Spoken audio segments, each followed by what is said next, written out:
여러분 안녕하세요. 이야기하는 남자 아이겠습니다. 현재 다음 시즌을 앞두고 팀의 리빌딩을 진행하고 있는 토트넘의 무리뉴 감독. 지금까지 중원에 호이비에르를 영입했고 비어있던 서드 골키퍼 자리를 조아트 키퍼로 채워놓은 상태입니다. 하지만 지난 시즌 경기를 보면서 많은 토트넘 팬들이 정말 시급하게 교체하고 싶었던 포지션은 바로 오른쪽 수비수 자리였죠. 지지난 시즌에 트리피어도 만족감을 주지 못해서 팀을 떠나게 됐고 지난 시즌의 오리에도 많은 비난을 받으며 시즌을 보내야 했습니다. 현재 들려오는 소식에 의하면 토트넘 구단과 무리뉴 감독이 가장 눈독을 들이고 있는 오른쪽 수비수는 울버햄튼 원더러스의 맷 도어티라고 하는군요. 현재 그의 이적이 거의 임박했다는 이야기가 현지 언론 매체들에서 많이 전해지고 있는 상태입니다. 과연 맷 도어티는 세르주 오리에보다 현재의 토트넘에 더 맞는 수비수일까요? 오리에를 내보내고 도어티를 데려오는 것이 더 좋은 선택인지 알아보기 위해서 두 선수의 차이점을 비교해보는 시간을 가져보려고 합니다. 그럼 시작하겠습니다. 우선 도어티에 관한 간단한 소개입니다. 28세의 도어티는 오리에보다 11개월 빨리 출생했습니다. 지난 시즌 울버햄튼에서 리그와 유로파 등을 합쳐 총 50경기에 출장해 좋은 활약을 선보였습니다. 그럼 전술 활용도부터 이야기해보겠습니다. 현지 언론 보도에 의하면 무리뉴 감독은 도어티의 팬이라고 하네요. 왜냐하면 도어티는 주 포지션인 오른쪽 풀백뿐만 아니라 오른쪽 윙백이나 심지어 상황에 따라서는 왼쪽 풀백도 가능하기 때문이라고 합니다. 오른쪽 풀백뿐만 아니라 오른쪽 윙백도 가능하다는 것은 비대칭 전술로 인해서 4백 라인을 거의 3백 라인으로 바꿔 쓰는 무리뉴에게 너무나도 매력적인 장점으로 보이겠네요. 이번에는 공격 가담 능력을 이야기해보죠. 도어티는 현대 축구에서 요구되는 수비수의 공격 가담 측면에서도 좋은 선수입니다. 프리미어리그 2시즌에 걸쳐 모든 오른쪽 수비수 중 오직 리버풀의 알렉산더 아놀드만이 도어티보다 많은 기회 창출을 한 선수라고 합니다. 도어티는 지난 시즌 프리미어리그와 각종 대회를 포함해서 총 7골과 5개의 도움을 기록했다고 하네요. 수비수가 7골을 넣었다는 것은 정말 대단한 일입니다. 프리미어리그에서 넣은 골만 4골인데요. 뉴캐슬의 득점 1위 쉘비가 리그에서 6골, 셰필드의 득점 1위 무세도 리그에서 6골이니 수비수인 도어티가 넣은 4골은 거의 중위권 팀의 공격수 득점에 근접한 기록입니다. 오리에는 프리미어리그 득점이 1골 있네요. 도어티가 이렇게 득점을 많이 한 것에는 확실히 공격 가담이 많기 때문입니다.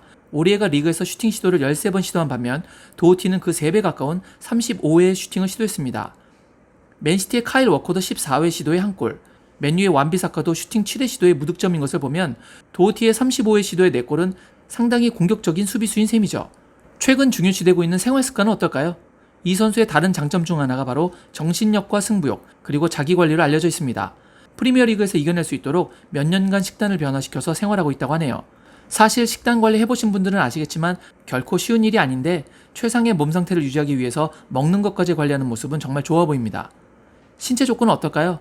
도어티는 신장이 182cm로 176cm인 오리에보다 무려 6cm나 큽니다. 그렇기 때문에 공중볼 경합이 매우 뛰어납니다. 공중볼 경합에서 이겨낸 수치가 오리에는 70회인 반면 도어티는 그 2배에 가까운 133회입니다. 이 수치는 알렉산더 아놀드의 16회, 카일 워커의 30회, 완비사카의 24회와는 거의 비교도 되지 않는 압도적인 수치입니다. 공중볼 경합은 공격과 수비 양측에 걸쳐서 매우 중요한 요소 중 하나죠. 수비 시에는 공을 걷어내는 역할을, 공격 시에는 공을 떨궈주거나 직접 헤더로 득점이 가능한 능력치이기 때문이죠. 그래서 도어티는 지난 2시즌 동안 리그에서 헤더골을 3골이나 기록하고 있습니다. 세트피스에서 헤더골이 부족했고 간혹 헤더골을 넣어주던 베르통온이 떠난 토트넘에게는 가뭄의 단비 같은 선수인 셈이죠.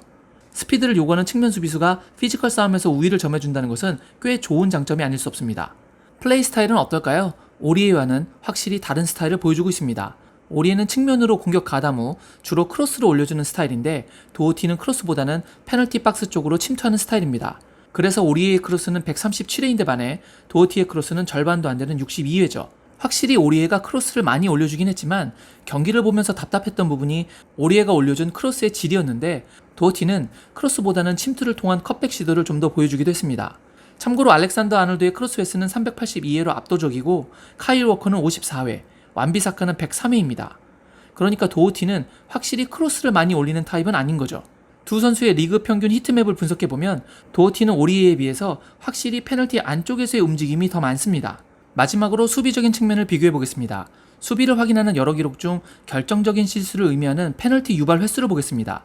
왜냐하면 오리에가 비난을 받는 것 중 하나가 안 좋은 크로스와 더불어 결정적인 큰 실수이기 때문입니다. 오리에의 지난 시즌 페널티 범실은 2회인데 도어티는 0입니다.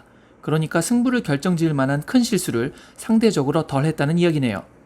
여러 부분을 고려해보면 확실히 도어티는 오리에와 색깔이 많이 다른 선수고 자신만의 장점이 보이는 선수입니다. 무엇보다도 무리뉴 감독의 색깔과 맞는다는 평이 지배적으로 보이네요. 현재 울브스는 아스날의 22세로 어린 선수인 메이틀랜드 나이스를 2천만 파운드에 영입하기 원하기 때문에 재정적인 문제를 해결하기 위해서 3년의 계약 기간이 남은 도어티를 1,200만 파운드 정도의 토트넘으로 넘길 가능성이 높다고 보도되고 있습니다. 만약 이 이적이 성사되면 이번 시즌 토트넘의 오른쪽이 더 강해질지 지켜보는 것도 하나의 즐거운 재미가 될지도 모르겠네요. 오늘 제가 준비한 소식은 여기까지였습니다. 부디 건강 잘 챙기시기 바랍니다. 역시 아이게스.